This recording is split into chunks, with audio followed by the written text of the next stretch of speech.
As a college man, I feel like people don't really understand how hard college life really is. For example, there's always work to be done, there's never a dull moment, there's not much time for relaxation or exercise, and most importantly, we live a life of extraordinary excitement.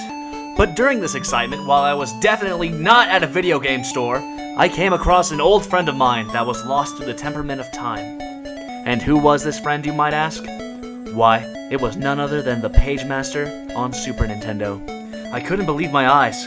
Last I had seen this game was in the great purge of sell your old games to Blockbuster for a crap ton of money. Perhaps this was the reason they were going out of business. The Pagemaster was an early 90s movie starring Macaulay Culkin, Christopher Lloyd, and the voices of Patrick Stewart and Whoopi Goldberg. The premise of the movie was really unique. Half of the movie was live action, while the other half was animated. While critics disliked it for being too shallow, it was still quite a popular movie. For the most part, the movie was trying to get kids to read, making references to Moby Dick and Treasure Island. But then Fox said, "Screw that shit! Let's make a crappy video game so we can make more money!" Yeah. But for one reason or another, I'm actually remembering it being a good game. Maybe there's some sort of nostalgia factor for me. Well, is this game really as good as I remember it? Probably not, because I'm reviewing it.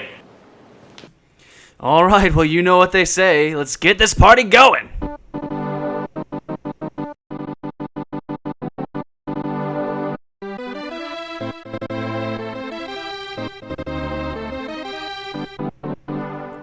Wow.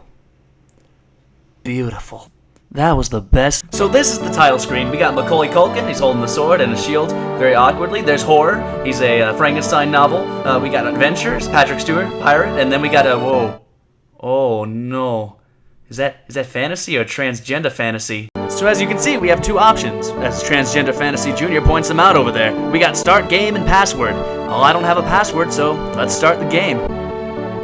So it looks like our first stop is Horror World. More like Horror World, you get it? You get it? Nothing much to the overworld though, except for blank pages and clip art they stuck on the last minute. Probably should have called it Uninspired World. Yeah, whatever, let's see what's going on in the torture chamber. So we start the game, and the first thing you notice is that you're in a dungeon, obviously. Hold on a second. Hey Macaulay, you feeling alright? You don't look as happy as you did earlier in the title screen. I don't know what happened within the past 34 seconds, but you're definitely not like you used to be. That Macaulay Culkin I once knew was gone. Whoops, never mind, he's just depressed because he gained some weight. But really, is it just me, or does that look and sound utterly ridiculous? I mean, compare it to the sound of this giant hand. This giant freaking hand didn't even make a sound. I mean, what is it made of? Pillows? Feathers? The cast of Glee? So throughout the game, you get these shoes that make you look surprisingly similar to Liberace. I don't know what they do. They're never explained. But they're sparkly. Oh my god, bats!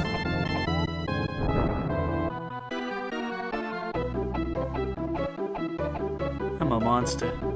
So we make our way right to find Horror, and it looks like he took too much Valium or something.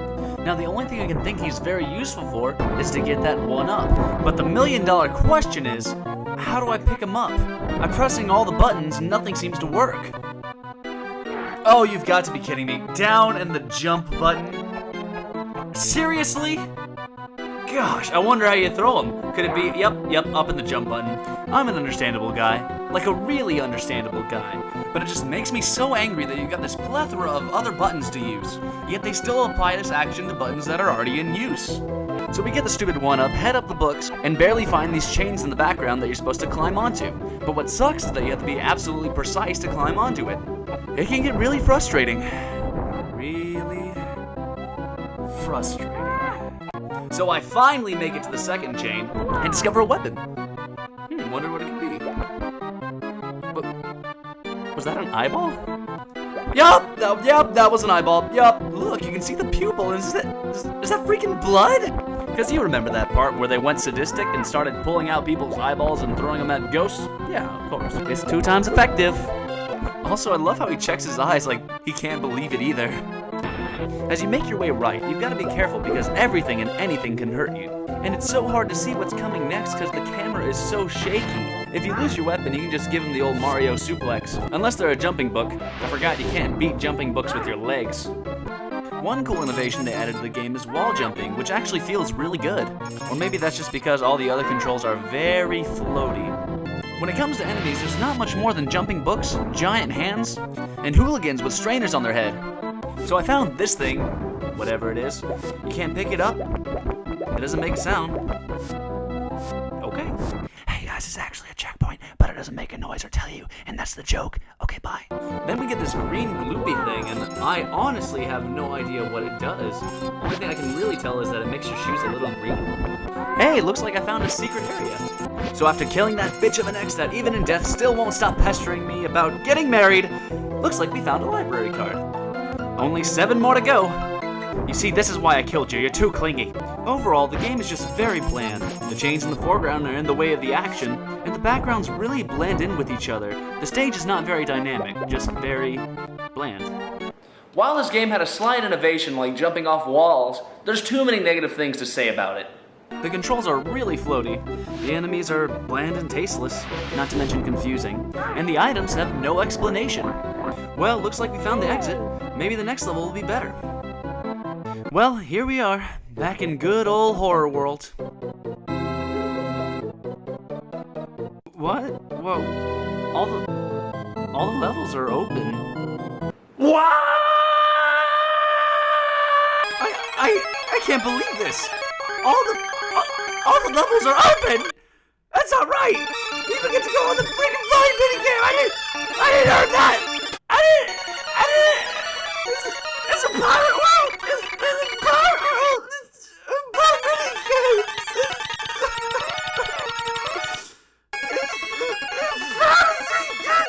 Let me calm down. The end? No! No! Okay, I'm back. I've come to terms to what has happened here. I beat the Pagemaster, but beating one level. I gotta admit though, Dumbledore over there is really freaking me out. Wait, cheat ending? How did I? When did I? Ah! Well, there's only one thing to do with this type of game.